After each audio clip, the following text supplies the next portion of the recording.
I want to turn to California Democratic Congresswoman Sydney Kamlager-Dove. She represents a portion of Los Angeles County, including some neighborhoods in the city of Los Angeles. Congresswoman, I want to thank you so much for joining us here on Meet the Press Now. Thanks for having me. Sure, and I want to play a little bit of what your colleague, Nanette Berrigan, said on this program yesterday. Let's listen. This is the president escalating a situation to try to make it as tense as possible. I think this is his step trying to get to martial law, trying to be the dictator that he wants to be. It's very dangerous. So, do you agree with her? I am certainly concerned that he is walking up to the line of martial law, but I also believe that he has manufactured this very dangerous spectacle to keep us from talking about all that happened last week and what's in front of us now. We have a rescission package of $10 billion in cuts that Congress voted actually to support. We had the big fallout between Donald Trump and Elon Musk just last week that got super nasty. That was a divorce without a prenup. And we're still talking about the $880 billion in cuts to Medicaid that are actually going to kill seniors and, folks with disabilities and young people. Those are real conversations that Americans want to have. And instead, we're talking about this president invading Los Angeles. You know, Congresswoman, walking right up to the line of martial law, talking about invading Los Angeles, that's pretty big talk here. So what are you and your colleagues in Congress going to do about it? Yeah, so I want to say yesterday we were on the call, California delegation with the governor's office, and we learned that even though they've said they've deployed up to 2,000, that there are less than 200 that are actually on the ground. We know that they're sleeping without any, beds or food, any of that made available to them. And I'm deeply concerned that Homeland Security Secretary Noem has asked for military weapons, drone surveillance, and has asked Hegseth to let the military detain and arrest, folks on the street. I want to reiterate that it is not the military that enforces civilian law. So we have been talking about this because we need the American people to know that Los Angeles was calm before Donald Trump came to town. And that is why California is suing Donald Trump, because he's also violated Article 10 that says you cannot federalize and send in national troops without the consent of that state's governor. And Congresswoman Berrigan said yesterday that she's been told to expect 30 days of ICE enforcement here. Have you heard the same thing? And do you want to see protesters disrupt those plans? I want to see folks in Los Angeles stand up for their rights. We had ICE raids in my district. They came into a Korean store and arrested folks there. I actually virtually attended a community meeting last night, and my constituents are afraid, but they also have resolve. They know their rights. They know what the military should and should not be doing. They actually have faith in our local law enforcement, and they are going to continue to protest this invasion.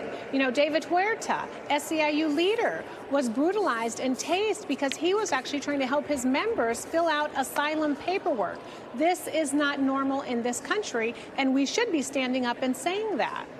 Congresswoman, you're saying that you'd like people to stand up for their rights. In terms of actually how that looks like, there's some who feel like protesting and blocking ICE agents are really the only way to push back. So are you telling those protesters to stand down? I am telling protesters that it is okay to be in the streets if you are doing it peacefully and if you are doing it nonviolently. I am also saying that we need to be flooding the courts with lawsuits to stop this administration. Whether he likes it or not, when he is told to stand down by the courts, they do it, even if it's temporarily. So we have to use all of the conventional and unconventional tools in our toolbox to let this administration and the American people know that this is not normal. He is disrupting our country.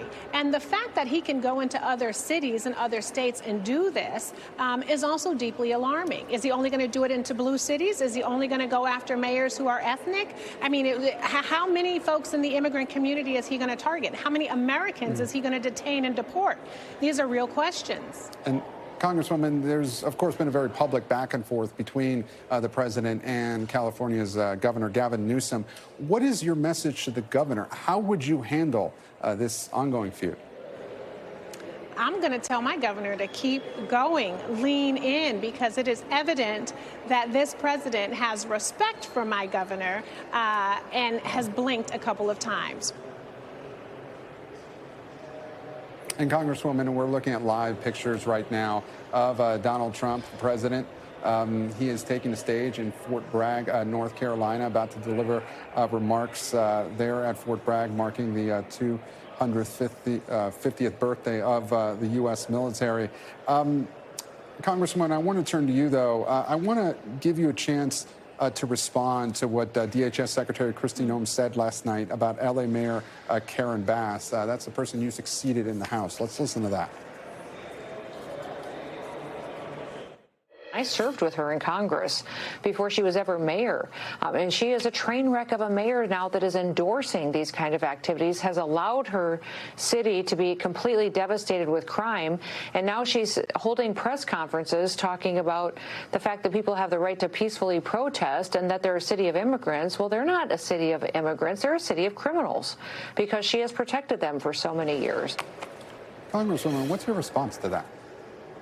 Kristi Noem is unqualified and incompetent, and she should not be the Secretary for Homeland Security. The fact of the matter is that Mayor Bass has the city under control.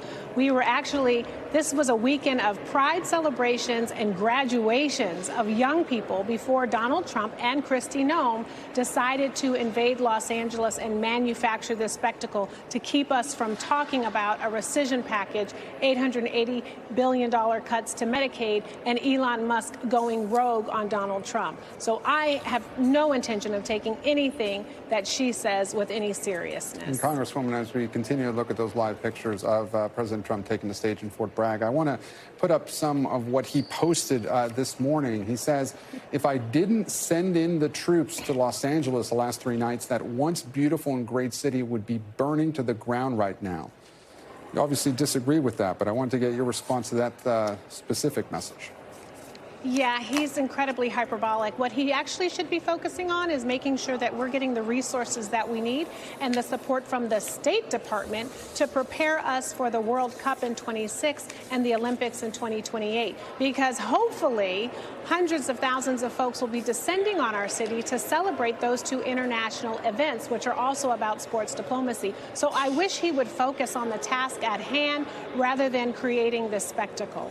And Congresswoman, we do have some reporting that the Marines on the ground in Los Angeles may be involved in transporting ICE agents to make some of those arrests in the coming days. What's your reaction to that? Are you concerned about that? I'm deeply concerned. I think it's wholly inappropriate. The fact of the matter is that they are showing up at worker centers, they are showing up at, 4th grade elementary schools, and they're showing up at hearings where folks who are trying to get information on their status are actually going and obeying the law. These are the folks who are not obeying the law. They do not have warrants that are judicial. They don't have judicial warrants with, names on them. They're hunting folks down, kidnapping them, and detaining them without cause. And I don't know about you, but I have never heard of a story of a 3rd grade MS-13 cartel boss. So why are they going into our middle schools and elementary schools, intimidating and terrorizing young people and their families? Congresswoman Sydney Kamlager-Dove, thank you so much. We thank you for watching, and remember, stay updated on breaking news and top stories on the NBC News app or watch live on our YouTube channel.